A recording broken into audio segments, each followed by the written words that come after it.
Isaías, capítulo 53, os últimos 3 versículos, o 10, o 11 e o 12, e Isaías, capítulo 54, os primeiros 3 versículos, o 1, o 2 e o 3. Vamos ler estes 6 versículos, 3 do capítulo 53 e 3 do capítulo 54. Diz assim: Todavia, ao Senhor agradou moê-lo, fazendo-o enfermar, quando der ele a sua alma, como oferta pelo pecado. Verá a sua posteridade, e prolongará os seus dias, e a vontade do Senhor prosperará nas suas mãos. Ele verá o fruto do penoso trabalho de sua alma e ficará satisfeito.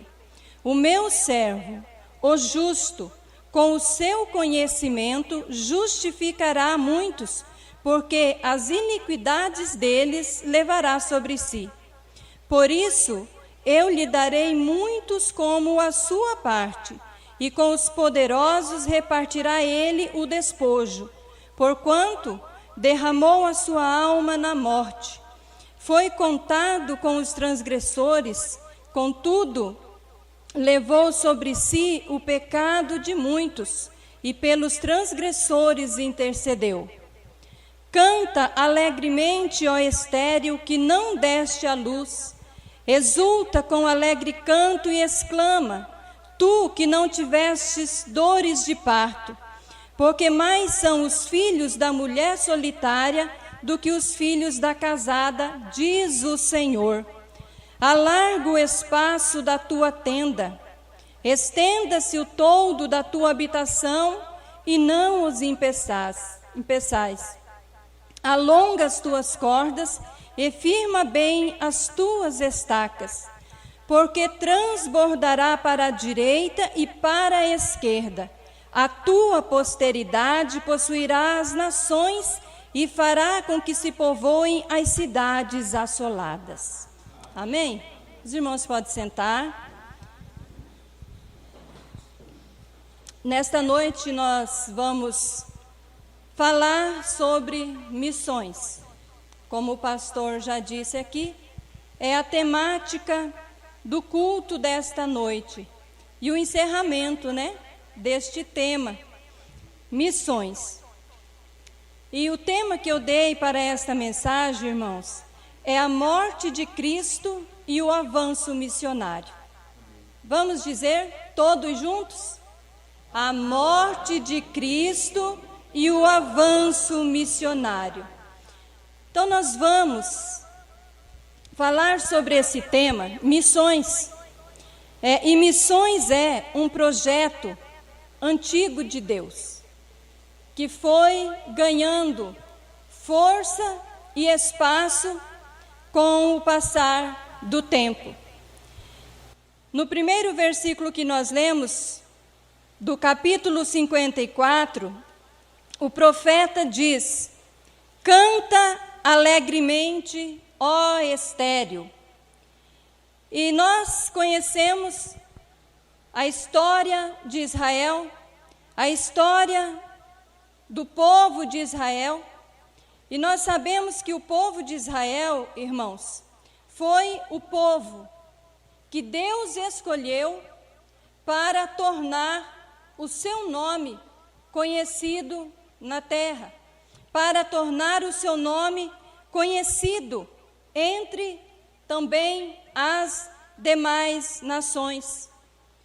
Todos nós conhecemos a história que Deus chamou Abraão, e dele veio a nação de Israel. Então, Deus chamou um homem, depois Deus, através de Abraão, chamou aquela nação, que é a nação de Israel, para, através deles, através daquela nação, o Senhor tornar o seu nome conhecido no mundo. Por quê? todas as nações eram pagãs. Todas as nações adoravam a outros deuses. Então o Senhor chamou Abraão, como a palavra do Senhor nos diz, naquele dia que Deus fez aquele chamado na vida de Abraão, dizendo para ele: sai da sua terra, sai do meio da sua parentela e vai para uma terra que eu te mostrarei. E o Senhor, ele fez promessa para Abraão que ele seria uma grande nação, que dele sairia uma grande nação. Então, aqui neste capítulo 54, dentro deste contexto, o profeta chama Israel de estéril. Fazendo, alguns comentaristas dizem que, fazendo uma alusão a Sara, que também era uma mulher estéril e que Deus prometeu que dela sairia reis, nações, povos.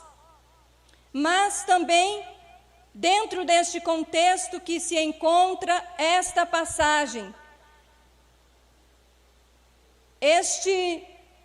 esta fala de Deus para o povo de Israel, dizendo, canta alegremente, chamando aquela nação de estéril, denotava também as limitações da igreja da antiga aliança. Israel confinado dentro da nação judaica, depois dentro do cativeiro babilônico, que era o contexto aqui, aonde o profeta Isaías profetiza, onde ele escreve aqui, estas profecias, era dentro deste contexto, que o Senhor falava com a nação de Israel, que eles seriam levados cativos para a Babilônia.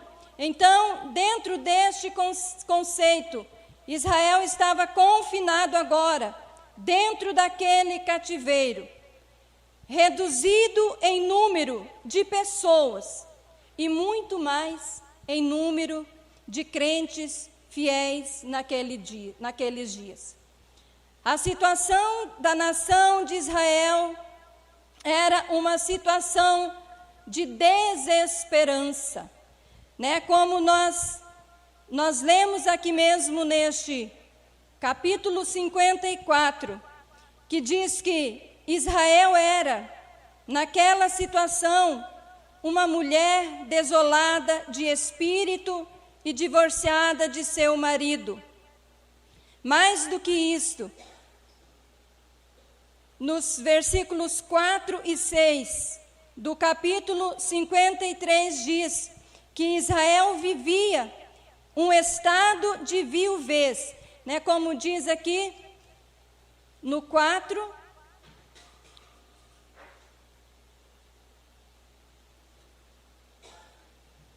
no 4 do 54, irmãos: não temas, porque não serás envergonhada, não te envergonhes, porque não sofrerás humilhação, pois te esquecerás da vergonha da tua mocidade, e não mais te lembrarás do opróbrio da tua viuvez.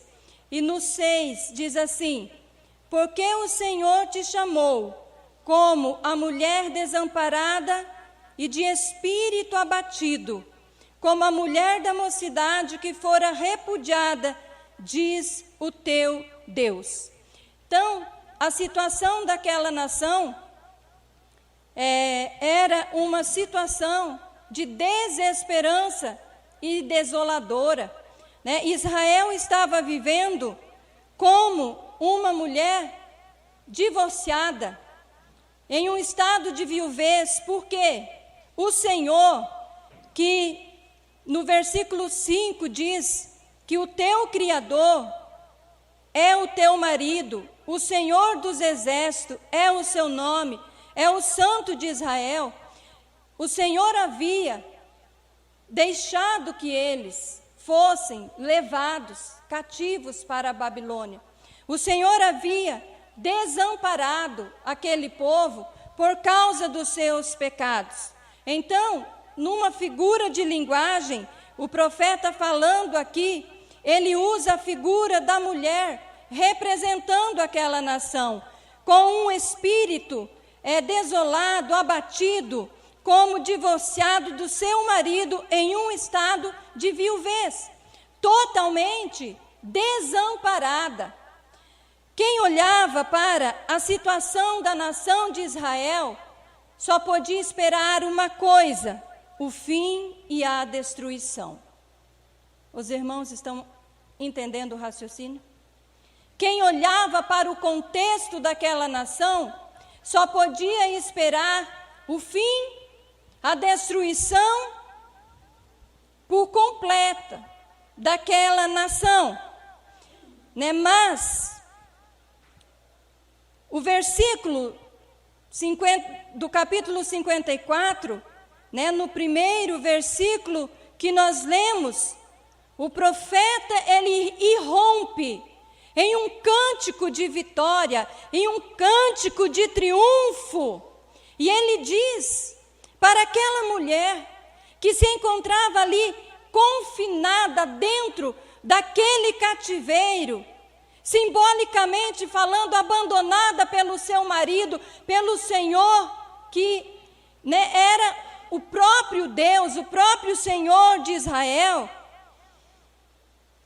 Dentro daquela situação de desespero, o profeta do Senhor irrompe neste cântico de triunfo e diz: canta alegremente, exulta com alegre canto e exclama, porque mais são os filhos da solitária do que os filhos da casada, diz o Senhor.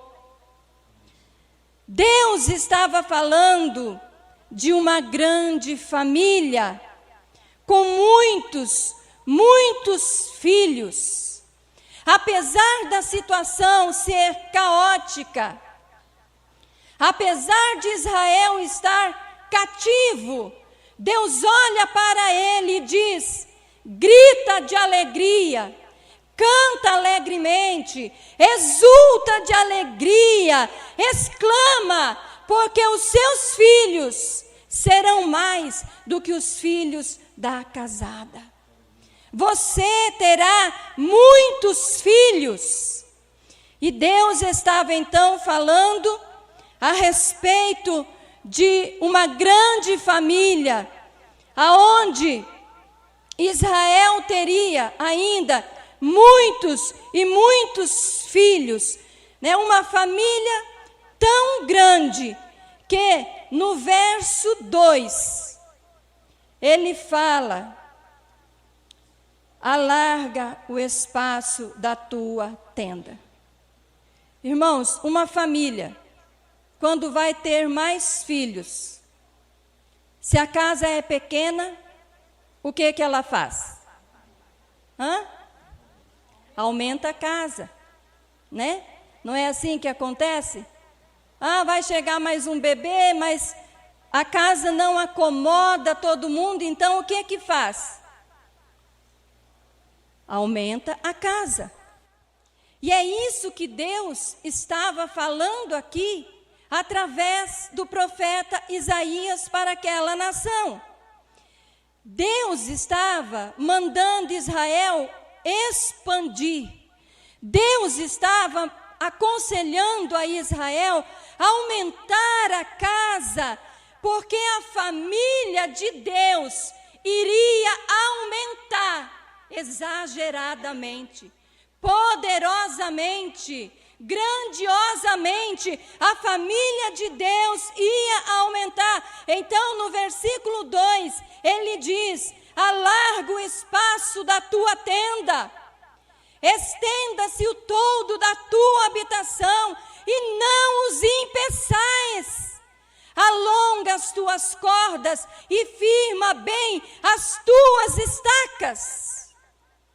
Este versículo, ele é chamado pelos comentaristas bíblicos de a ordem missionária, ou a expressão missiológica com 5 figuras: alarga, estenda, não impeças, alonga e firma. Porque coisas grandiosas estão chegando aí. Porque coisas maravilhosas estão para acontecer. Então, há necessidade de uma grande estrutura, de algo, irmãos, excelente e melhor, que Deus iria colocar em ação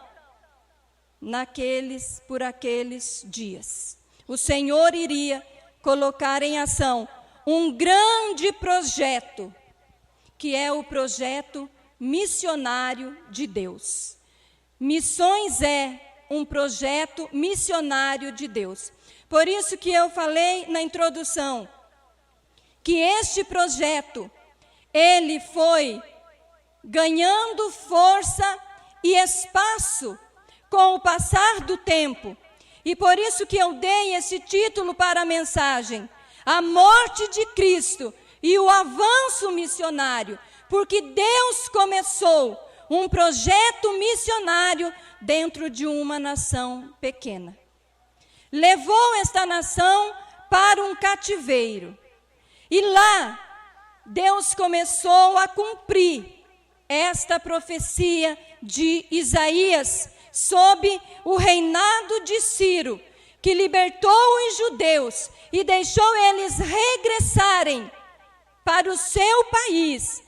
Parte desta profecia se cumpriu ali, porque era uma profecia de esperança para aquele povo que estava desintegrado. Mas agora o Senhor diz através do profeta que eles novamente, eles voltariam para a sua terra, se uniriam novamente como um corpo e ocupariam as cidades assoladas, que um dia foram destruídas. Eles voltariam. Mas o cumprimento pleno desta profecia se cumpriu em Cristo Jesus pela chegada do Evangelho e está em total vigor nos dias atuais, nos dias da Igreja do Senhor. Então, irmãos, o plano de Deus, o que Deus estava aqui falando, através do versículo 1 e 2 do capítulo 54, que Israel preparasse, aumentasse o lugar, uma grande estrutura, porque Deus ia fazer algo tremendo. E Deus fez algo tremendo naquela nação, libertando ela e cumprindo. Mas o cumprimento total, pleno desta profecia, Deus está cumprindo na igreja hoje, através de Jesus, através da morte do seu Filho. Este projeto de Deus, que começou lá atrás, veio se expandindo. Ele veio tomando força, ele veio se alargando, se estendendo, Ele veio se firmando e ele continua ainda em pleno desenvolvimento pela a igreja do Senhor. No versículo 3 do 54, que nós lemos: eis o motivo pelo qual o Senhor aconselha seu povo a ampliar o lugar da sua tenda. Por quê? Porque o Senhor aconselha e manda o seu povo ampliar, estender as cortinas, como nós vimos. Eis o motivo, irmãos. Versículo 3. Porque transbordará para a direita e para a esquerda. A tua posteridade possuirá as nações e fará com que povoem as cidades assoladas. Eis o tamanho da obra de Cristo. Eis o tamanho do sacrifício de Cristo. A obra de Cristo é superior, excelente, de uma magnitude nunca vista pela igreja da antiga aliança. Eis o tamanho da obra salvadora do Senhor. O que o profeta descreve aqui, neste capítulo 54, aponta para a obra redentora de Cristo, do capítulo 53. Essas profecias se cumpriram com a morte de Jesus, que alavancou o projeto missionário de Deus, e estão se cumprindo hoje na igreja do Senhor. Israel não podia conceber, entender, a grandeza daquela profecia. Israel não podia entender a magnitude, irmãos, daquela profecia de Isaías e da palavra que Deus havia lhe dado a respeito de aumentar o lugar da sua habitação. Eles não podiam entender o significado total e completo de alarga, estenda, não impeça, alonga e firma. Eles não podiam entender o sentido maior e supremo desta profecia. Mas Deus estava dizendo que coisas grandiosas iam acontecer. Por quê? Por que a família de Deus ia aumentar tanto? Por que a família de Deus ia ter agora muitos e muitos e muitos filhos? Por quê? No capítulo 53 que nós lemos, está dizendo que ao Senhor agradou moer ao seu filho, ferir, enfermar o seu filho, e quando ele der a sua alma como oferta pelo pecado, ele verá a sua posteridade, prolongará os seus dias, e a vontade do Senhor prosperará. No versículo 10 diz que ele verá a sua posteridade. Jesus, ele verá a sua semente. No verso 8, aqui do capítulo 53, diz que ele foi cortado da terra dos viventes. Ele foi cortado da terra dos viventes por causa da transgressão do seu povo. No versículo 8 do 53, mas no 10 do 54 diz que ele verá a sua semente, que ele verá a sua posteridade sobre a terra. A sua posteridade espiritual, os filhos de Deus. Irmãos, a morte de Jesus quebrou as barreiras geográficas que havia.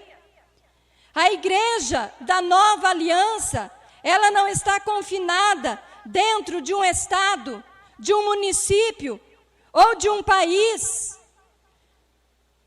Jesus disse: ide por todo o mundo, pregai o evangelho a toda a criatura.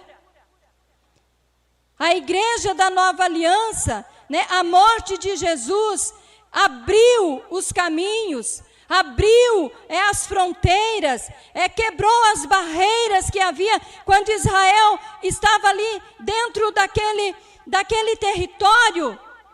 e somente eles tinham a aliança de Deus. Agora, com a morte de Jesus, esta aliança chegou aos demais povos, aos povos gentios, a todos aqueles que o Senhor, aqui como nós lemos, no versículo 10, no versículo 11, todos aqueles que Ele, com o seu sangue, justificou.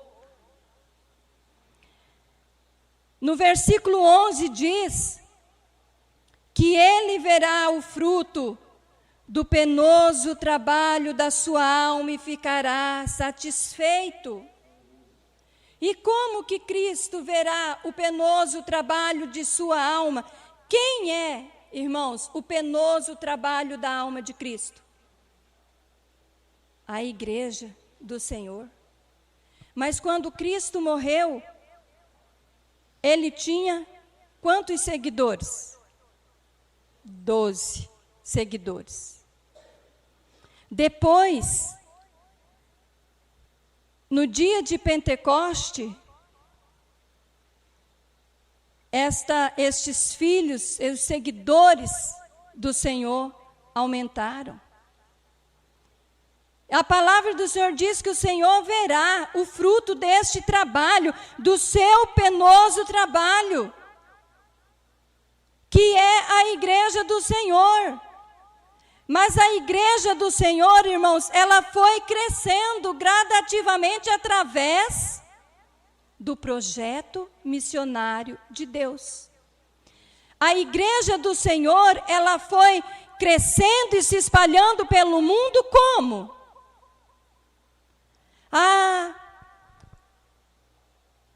Os discípulos do Senhor estavam acomodados. Jesus falou para eles: fiquem em Jerusalém até que do alto vocês sejam revestidos do poder de Deus. Daí eles foram revestidos do poder de Deus e se acomodaram.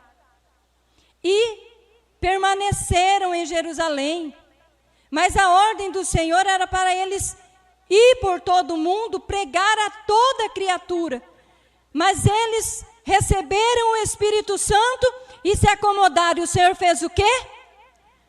Mandou uma perseguição. Vocês não querem ir, não? Pregar o meu evangelho, não? Vocês não querem ir atrás daqueles que o meu filho justificou com o sangue dele na cruz? Espera aí. Mandou uma perseguição e a igreja, se espalhou e começou a pregar o evangelho. E o Senhor foi vendo o fruto do seu penoso trabalho.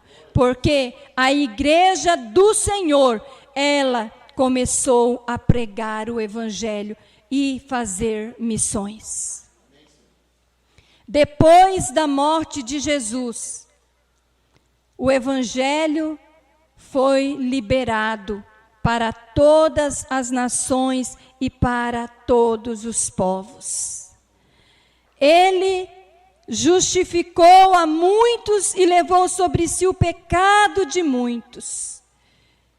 Muitos destes que o servo sofredor padeceu, levou os pecados deles. Muitos destes já estão na glória com o Senhor. A igreja triunfante. Outros estão aqui militando, trabalhando, e outros destes que o justo, com o seu conhecimento, justificou muitos do que ele carregou ali naquela cruz. Os pecados ainda estão no mundo. E a igreja do Senhor precisa levar a mensagem da libertação e da transformação destas pessoas. A igreja do Senhor precisa fazer missões, porque ainda há muitas pessoas que não ouviram a palavra de Deus e que precisam ainda ouvir este chamado. Como é, irmãos, que Jesus vê o fruto do penoso trabalho? Ele resgatou, Ele justificou, Ele levou os pecados, Ele pagou o preço, né? Ele redimiu com o seu sangue. Mas por quê? Não é por acaso, irmãos, que estas palavras, 53 e 54, estão dentro deste mesmo contexto. Na Bíblia, nada é por acaso, nada é coincidência. É porque a igreja do Senhor, ela precisa levar o evangelho, a palavra que vai trazer essas vidas para dentro da igreja do Senhor, que é o fruto do trabalho penoso de Cristo Jesus naquela época. Missões é um projeto de Deus que só terminará quando o evangelho for pregado a todas as nações e o último eleito for alcançado. Desse projeto deve participar a igreja de todos os tempos, de todas as épocas, tendo início lá na antiga aliança, até chegar à igreja que antecederá a vinda do nosso Senhor Jesus Cristo. O projeto missionário de Deus é um projeto, irmão, gigantesco. Você quer saber o tamanho do projeto missionário de Deus? Olhe para o tamanho da obra de Cristo na cruz. Cristo morreu para salvar muitos irmãos. E que nós não sabemos e não conhecemos quem são, mas nós temos o dever e a obrigação de pregar a palavra de Deus para essas pessoas. Não menosprezemos este projeto de Deus. Missões é um projeto enorme, é uma grande estrutura de Deus sobre a terra para trazer a Ele os filhos que foram comprados pelo sangue do Cordeiro Mudo, que levou sobre si as nossas enfermidades e os nossos pecados. Se você menospreza o projeto de missões sobre a terra, você menospreza a obra de Cristo na cruz. Porque o que Cristo fez foi grandioso. O que Cristo fez, irmãos, não foi uma mera e pequena obra, não. Cristo fez algo grandioso na cruz do Calvário para alcançar vidas. Mas quem é que vai levar o evangelho a essas vidas? Então ele diz no 54, canta alegremente, exulta, exclama, se alegra. E dá a grande ordem para o povo de Deus, estenda o lugar da sua habitação. Temos o dever, nós, a igreja atual, irmãos, de fazer missões. Temos a obrigação de pregar o evangelho, é a nossa vez, é a nossa hora de pregar o evangelho do nosso Senhor Jesus. Paulo diz, Romanos 10, 14 e 15, como, porém, invocarão aquele em quem não creram? E como crerão naquele de quem nada ouviram? E como ouvirão se não há quem pregue? E como pregarão se não forem enviados? Vocês estão entendendo, irmãos? Que o projeto de Deus, ele é um projeto que precisa que a igreja do Senhor se mobilize. O projeto missionário de Deus precisa que a igreja do Senhor se mobilize. Como que vão invocar aquele que não creram? Como que vão crer se eles não ouviram? Como eles vão ouvir se não há quem pregue? Como vão pregar se não forem enviados? Missões é algo relevante na igreja. E a igreja precisa e deve fazer missões. porque é através do trabalho missionário da igreja que Deus traz a Cristo e mostra para Ele o fruto do seu penoso trabalho. Como fazer missões? Como sempre nós temos ouvido, missões se faz orando, contribuindo e indo. Pelo menos essas são as três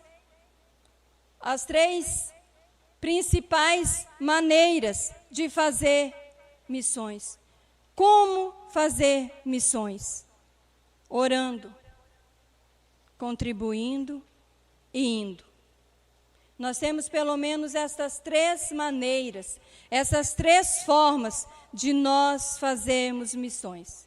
De que maneira você tem feito missões? Orando, indo, contribuindo. Eu não posso ir, mas você pode enviar. Você pode orar pelos missionários, você pode contribuir com a obra missionária. Porque a obra missionária de Deus, irmãos, na terra é gigantesca.